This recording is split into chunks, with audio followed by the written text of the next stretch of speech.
দেখুন, শুধু ধ্বংসস্তূপ বললে ভুল বলা হবে, যেন একের পর এক জ্যান্ত মানুষগুলো দাহ হয়ে গেছে। আমি কৃষাণুর কাছে এখানেই আসবো। কৃষাণু, একের পর এক এতগুলো মানুষের মৃত্যু ঝলসে দগ্ধ হয়ে গেছে, এর দায় সরকার নেবে না? এর দায় শাসক দলের নেই? দমকল মন্ত্রী তিনি বলছেন যতুগৃহে পরিণত হয়েছে, আমরা এসে দেখলাম। এসে এখন দেখলেন, আগে যদি নজরদারি থাকতো তাহলে তো এই ঘটনাটা এড়ানো সম্ভব হতো।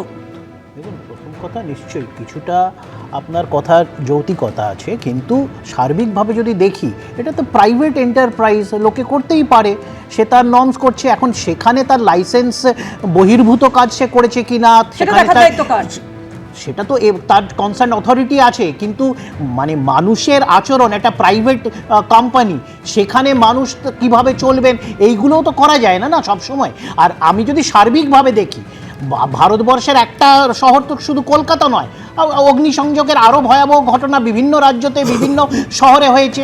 তো এমন কিছু তো বেআইনি বা এমন কিছু অন্য রাজ্যতে হয় না, এখানে হচ্ছে, এরকম তো বিষয় না। বিষয়টা দিনের শেষে হচ্ছে যে একটা 26শে জানুয়ারি মধ্যেখানে পড়ে গেছে, সকলেই সেই দিন অন্য কাজে ব্যস্ত থাকে, অনেকেও ছুটি কাটাবার মৌসুমে থাকে, পিকনিক হয় জানুয়ারি মাস। তো সেই জন্যে হয়তো স্থানীয় লোকেদের চোখেও আসতে এটা একটু সময় লেগে গেছে, তাই জন্য হয়তো এটা বেশি ছড়াতে পেরেছে। কিন্তু তদন্ত হবে, যেটা মাননীয় মন্ত্রী বললেন, যে এর মধ্যে যদি কোনো গাফিলতি থাকে, প্রশাসনিক স্তরেও থাকে, অন্যান্য স্তরেও থাকে, তার জন্য ব্যবস্থা হবে, যা তদন্তে উঠে আসবে তার বিরুদ্ধে ব্যবস্থা হবে। রাগঢাকের কোনো জায়গা নেই। দিনের শেষে একটা মোমো কারখানা আর একটা ডেকোরেটরসের গোদাম ঘর, তো সেখানে কি হয়েছে, আইনি না বেআইনি, ঘটনা ঘটেছে, তদন্ত হবে, সব হবে, কিন্তু প্রত্যেকটা ঘটনা একের পর এক ঘটনা হয়, তদন্ত হয়, কমিটি হয়, তারপরে কিছু হয় না, যে কেসেই, অর্থাৎ ঘুরে ফিরে সেই আমড়াতলার মোড়ে এসে আমরা পৌঁছই না। এটা আমি আবার বললাম যে অ্যাক্সিডেন্ট হওয়ার পরেই সকলের নজর যায়, এতদিন তো কারণ নজর যায়নি। আমি ধরে নিলাম প্রশাসনে আমরা কেউই দেখিনি। আরে বাবা, আমি কি বললাম, আরে এর মধ্যেই তো, আরে বাবা এর মধ্যেই কোম্পানি ব্যবসা করছে, এর মধ্যেই তাদের ফিনান্স আসছে, তাদের ফান্ডিং হচ্ছে, তারা আইএসও সার্টিফিকেশন পাচ্ছেন, তো সেইগুলো তো সরকারের এখতিয়ার নেই। এখানে তো অনেক এজেন্সি ইনভলভড আছে, ধরতে হলে তাহলে সকলের গাফিলতি স্বীকার করতে হবে। আমি আবার বলছি, এইগুলো তো আমি জানি, মানে এইগুলো অনেক অনেক কথা বলতে গেলে ব্যাপারটা অনেক লেন্দি হয়ে যাবে, কিন্তু বিষয়টা দিনের শেষ তো এটা আছে যে একটা মোমো কারখানা, সেটা তো সরকারি নয়, একটা ডেকোরেটরের গোদাম ঘর, সেটা তো সরকারি নয়। সে সরকার তাদেরকে সে রাস্তা আছে, জল আছে, যে সরকার চালায় সেই সরকারকে তো দায় নিতে হবে। কৃষাণু, কোন বেসরকারি সংস্থা এসে এই এখানে কাজ করছে, তারা দেখার দায়িত্ব সরকারের নয়? আবার আমি বলছি, এক হচ্ছে কোনো একটা জমি, সেটা যদি জবরদখল হয়ে যায়, সেটা দেখার দায়িত্ব সরকারের নয়। আমি এখানে তরুণজ্যোতি তিওয়ারির কাছে আসবো। আমি বলছি, এইখানে ফায়ারের ডিজি তিনি স্পষ্ট বলছেন যে কোনো ফায়ার ক্লিয়ারেন্স ছিল না, সেটা দেখার দায়িত্ব কার? বেসরকারি সংস্থার। 2, দমকল মন্ত্রী তিনি বলছেন কোনো অগ্নি নির্বাপন ব্যবস্থা অন্তত আমার চোখে পড়েনি, সেটা দেখার দায়িত্ব কার? সেটাও তো সরকারের দেখার দায়িত্ব। আমার খুব স্পেসিফিক প্রশ্ন তরুণ, সেটা হচ্ছে যারা এই রকম নিয়মগুলো ভাঙলেন, কৃষাণু মিত্র বলছেন যে তাদের বিরুদ্ধে মামলা হবে, তদন্ত হবে, আইনের পথে সবকিছু করা হবে। এবার যাদের দায়িত্ব ছিল নজরদারি চালানোর কথা, যাদের দায়িত্ব ছিল এগুলো এনশিওর করার কথা, অথচ যারা করলেন না, আইনের আওতায় তারাও আসবেন তো? শুধু ফার্স্ট বলি হবে হবে হবে, বাট কিন্তু কবে?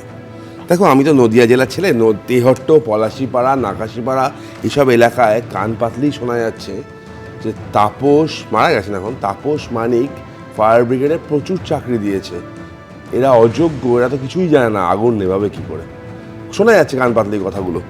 আমি দেখছিলাম এই হবে হবে করতে করতে, আমি যখন আসছিলাম তোমাদের স্টুডিওতে, আমার লেকটাউন যখন ক্রস করছিলাম, তখন লেকটাউনে একটা পেপার মিলের কথা মনে পড়লো।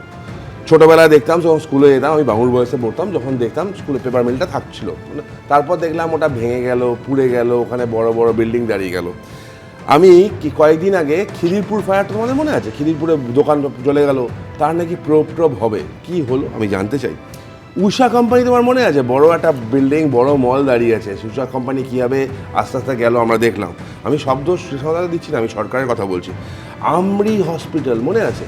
আমরি হসপিটালে আগুন লাগলো, একটা যারা মারা গেলেন, চিকিৎসা করতে গিয়ে যারা মারা গেলেন, তাদের স্মৃতিফলক রবীন্দ্র সরোবরে বসলো। তো আমরি হসপিটালের কেসটার প্রোবের কী হলো? চার্জশিট ফাইল হয়েছে, গোয়েঙ্কা বাবু আছেন তার মধ্যে, সেখানে কি ব্যবস্থা হলো এবং ওই টোডি এবং গোয়েঙ্কার বিরুদ্ধে কি অ্যাকশন হলো আমি জানি না। আমি প্রশ্ন আছে আমার এখানে, আমি খালি রাজনীতি করার জন্য বলছি না। দেখো, ওখানে একটা ফ্যাক্টরি চলছে, ফ্যাক্টরি চলার জন্য ফুড প্রিপারেশনও হচ্ছে, food licence, fire licence, trade licence দরকার। এরা কারা দিচ্ছে? পশ্চিমবঙ্গ সরকার দিচ্ছে, কেএমসি দিচ্ছে, ফায়ার ডিপার্টমেন্ট দিচ্ছে। সাইরেন মন্ত্রী আমরা গেলাম, ওখানে গেছে দেখলাম আমরা সুজিত বসু, তো ওনার সুজিত বসুর দপ্তর ফায়ার ডিপার্টমেন্ট, ফায়ার অ্যাপ্রোচের জায়গা নেই। সেখানে কি করে ফায়ার লাইসেন্স আসলো? যদি না আসে, ফায়ার লাইসেন্স ছাড়া যদি কাজ করে থাকে, না ফায়ার লাইসেন্স কোথায়? ডিজি তো, দমকলের ডিজি নিজে বলছেন কোনো ফায়ার ক্লিয়ারেন্স ছিল না। একদম একদম। তাহলে কি করে চলছে দেখো, সিম্পল একটা জিনিস আছে, ফায়ার লাইসেন্স রুলসটা কি জানা উচিত। সেকেন্ড, ওখানে অ্যাপ্রোচ রোড দেখলাম দাউ দাউ করে যখন জ্বলছে, তুমি বলো না এই হাড়গুলো কাদের? হাড়গুলো বাংলার মানুষের, হাড়গুলো বাঙালির, হাড়গুলো পশ্চিমবঙ্গের সাধারণ মানুষের, আমার তোমার সহনাগরিকের, যে মানুষটা ভালো কোনো কাজ পায়নি, ওইটুকু কাজ তার ভরসা, তার পশ্চিমবঙ্গের হাড়গুলো, শুধুমাত্র মানুষের বললে হবে না। সেখানে দাঁড়িয়ে ফায়ার ইঞ্জিন, যেগুলো দমকল ইঞ্জিন ঢুকতে পারলো না কারণ অ্যাপ্রোচ রোড নেই। তো ওরকম জায়গায় একটা, যেখানে অ্যাপ্রোচ রোড নেই, সেরকম জায়গায় একটা ফ্যাক্টরি সেট আপ হয়ে গেল, কেউ কিছু যায় না। একটা সামান্য বালি পড়লে তৃণমূল নেতাগুলো ছুটে যায় যে কনস্ট্রাকশন, যে কাটমানি দাও, ফ্যাক্টরি চলছে উইদাউট পেপার। তোমার মনে হয় কাটমানি ছাড়া? মানে শুধু ফ্যাক্টরি সেটআপ হয়ে গেল নয়, দিনের পর দিন রমরমিয়ে সেই জোড়া গুদাম চলছে। আমি এইখানে দর্শকদের সামনে রাখতে চাইবো যে এখানে না ছিল কোনো অগ্নি নির্বাপন ব্যবস্থা, না ছিল কোনো ফায়ার ফাইটিং মেকানিজম, এবং এটা কোনো অভিযোগের বিষয় নয়। সত্যি আমাদের দুর্ভাগ্যের, সময় মতো অডিট হলে, সময় মতো নজরদারি হলে এতগুলো প্রাণ চলে যেত না, এতগুলো নাগরিককে, সহনাগরিককে আমরা হারাতাম না, এত শ্রমিকের প্রাণ চলে যেত না। দেখুন, একটা তথ্য রাখি, আগের কথা ছেড়েই দিন, 2024-এর কথা, 2025-এর কথাই বলি। 20 এপ্রিল 2025 পাথুরিয়াঘাটা স্ট্রিটের 3 তলায় কাপড়ের গুদামে সেখানে মৃত্যু হয়ে, অগ্নিকাণ্ডে দুজনের মৃত্যু হয়। 29 এপ্রিল 2025, মানে গত বছরে বড়বাজারে ঋতুরাজ হোটেলে বিধ্বংসী আগুন লাগে এবং 15 জনের মৃত্যু হয়। 25 জানুয়ারি আনন্দপুরের গোডাউনে অগ্নিকাণ্ডে মৃত্যু হয় 8 জনের, অর্থাৎ এখন অবধি সংখ্যাটা 25। আর এই ঘটনায় সংখ্যাটা কোথায় গিয়ে দাঁড়াবে সত্যি আমরা কেউ জানি না। আমি এখানেই প্রাক্তন দমকল আধিকারিক, তার কাছে আসবো। দমকলের ডিজি বলছিলেন অডিট হয়, মন্ত্রীও বলছিলেন অডিট হয়, একটা হয়তো মিস হয়ে যেতে পারে, একটা মিস হয়েছে বলে এরকম নমুনা দেখলাম আমরা, এরকম কত না মিস হয়ে গিয়ে থাকতে পারে। আমি এখানেই প্রশ্নটায় আসবো যে একের পর এক যদি ঠিকঠাক ফায়ার অডিট হতো, যদি নজরদারি হতো, তাহলে তো আমরা এই ঘটনাগুলো এড়ানো সম্ভব হতো। পরপর দুটো গোডাউন, কোনো ফায়ার ইমার্জেন্সি থাকবে না, এক্সটিংগুইশার থাকবে না। না না, এই পার্টিকুলার এই গোডাউনটাকে হাইলাইট করে লাভটা কি? আমি তো নিজের দায়িত্ব নিয়ে বলছি, হোল ওয়েস্ট বেঙ্গলে রেগুলার কোর্সে ফায়ার সেফটি অডিট যদি করতে হয়, তার ইনফ্রাস্ট্রাকচার ফায়ার ব্রিগেডে নাই। এটা নাই জন্যই এটা থার্ড পার্টি অথরিটিকে দেওয়ার জন্য আইনে পরিষ্কার করে সেকশন 11A আর 11Gতে বলে দেওয়া আছে। এই বক্তব্য আপনার স্টুডিওতে এসে বহুবার আমি হাইলাইট করেছি, কিন্তু এদের কি ভেস্টেড ইন্টারেস্ট আছে। মানে আমি বলছি, আইনটা তৈরি হয়েছিল বামফ্রন্টের আমলে, তারা সব কিছু করে ইমপ্লিমেন্টটা করলো না। আইনটা কিন্তু এখনও ইন এক্সিস্টেন্স, ওটাকে মানে সুপারসিড করা হয়নি বা বাতিল করা হয়নি।